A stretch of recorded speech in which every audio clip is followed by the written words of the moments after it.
to learn about what are different between news broadcast and newspaper. Okay, first let's see news broadcast video. Hyderabad is drowning. The rain has been relentless in the South Indian city, and it's now claimed lives. In one deadly incident, floodwaters pushed a wall onto a house, which collapsed on impact. Other victims were swept away in raging currents.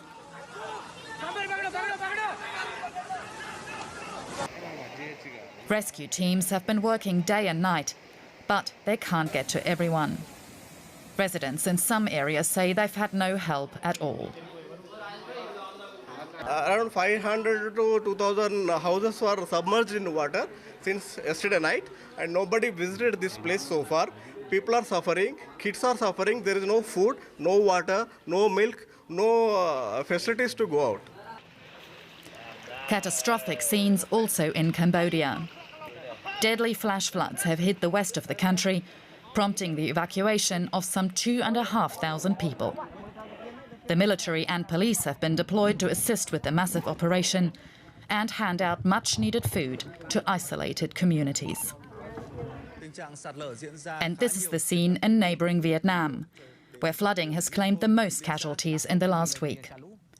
Up to 1 million people have been impacted by the floods, some 200,000 homes are underwater, and there are fears the death toll could rise after catastrophic landslides hit a mountainous area in central Vietnam. And there's no relief in sight. More bad weather is expected as Tropical Storm Nangka pummels the country, and aid groups say it could overwhelm even the most resilient communities. And joining me for more is Hong Hak Nguyen, a program coordinator for the International Federation of the Red Cross and Red Crescent Societies in Bangkok in Thailand. Mr. Nguyen, welcome. What is the scale of the damage that we are seeing in Vietnam and Cambodia? Yes, the tropical depressions have induced a significant and heavy rain in the past many days in Vietnam and Cambodia and Laos as well. So the floods has caused significant and serious damages to almost 100,000 households in several provinces of the central Vietnam. And it is also clear that close to 1 million people will be affected by these floods because of their homes are inundated in the water and their belongings are destroyed, and including their livelihoods. In Cambodia, according to the National Disaster Management Committee, that it is also having a serious issues and flooding, which is forced around 100,000 people has been also affected. Right. Now, this flooding comes amid the ongoing coronavirus pandemic. Is that having a double impact on people? Absolutely. I mean, these floods are a double whammy, making it even tougher for millions of people already struggling with the economic fallout of the COVID-19 pandemic that has destroyed their incomes and livelihoods.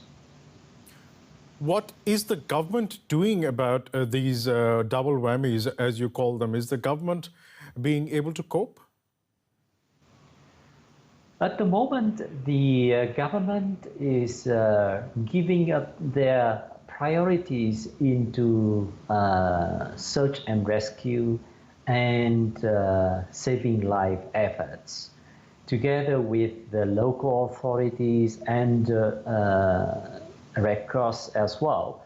So, of course, I mean, with like what I just mentioned, the COVID-19 pandemic has already overwhelmed the capacity of the communities. So I think that is something that international community also have to look into this and try our best to live up and to work together so that affected people will be able to access to relief and recovery. A spirit of cooperation is what has been the theme generally through this coronavirus pandemic. But are you really seeing that international help in trying to help these affected communities? Sorry, can you repeat the question? Are you really seeing help coming from the international community to aid the work that you are doing or that the governments are doing to try and help these affected communities?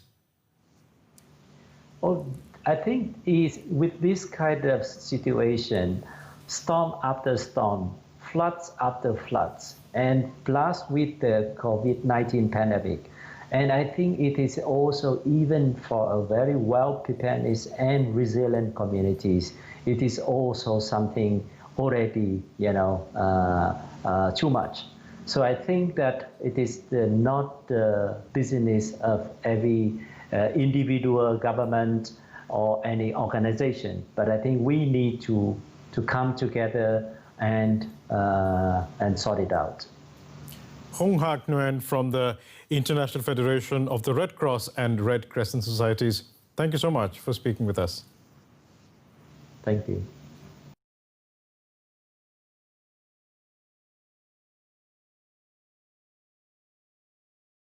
Okay, next, let's see newspaper in the same news. Dozens killed in floods across Southeast Asia as tropical storm Nangka approach. Story by Reuters.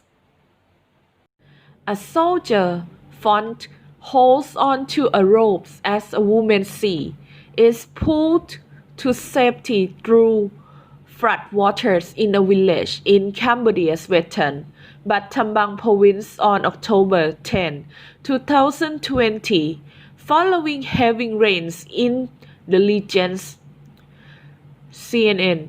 Nearly 40 people have died in Vietnam and Cambodia, and scores more were missing, including rescuers, due to prolonged heavy rain and flash flooding as tropical storm Nangka edged toward the Vietnamese coast on Tuesday. Heavy rain since early October have caused daily floods and landslides in several provinces in central Vietnam and displaced dozens of people in western Cambodia, officials and state media say. The floods are expected to worsen over the coming days, with tropical storm Nangka forecast to dump more rain as it makes landfall in Vietnam on Wednesday. Nangka, packing wind speed of up to 100 kilometers per hour or 62 miles per hour, will trigger heavy rain of up to 400 millimeters or 16 inches in parts of northern and central Vietnam from Wednesday through Fridays, its weather agency said. Ongoing flooding has killed at least 28 people in Vietnam and 11 in Cambodia, where almost 25,000 houses and 84,000 hectares of crops have been damaged, according to local media. Vietnamese disaster management authorities said over 130,000 houses have been impacted. 17 construction workers were missing following a landslide at the site of a hydropower dam project in the central Vietnamese province of Thu Thien Hill, state media reported. An additional 13 people sent to rescue the workers are also missing, the state-run Nan Dan newspaper reported on Tuesday. Vietnam's Prime Minister Nguyen Xuan Phuc has instructed the Defense Ministry to send more rescue crews to the site of the landslide. According to a government statement, as of Tuesday morning, they were unable to reach the site. The statement added because of high water levels, heavy rains, and additional landslides. Next, we are going to challenge time.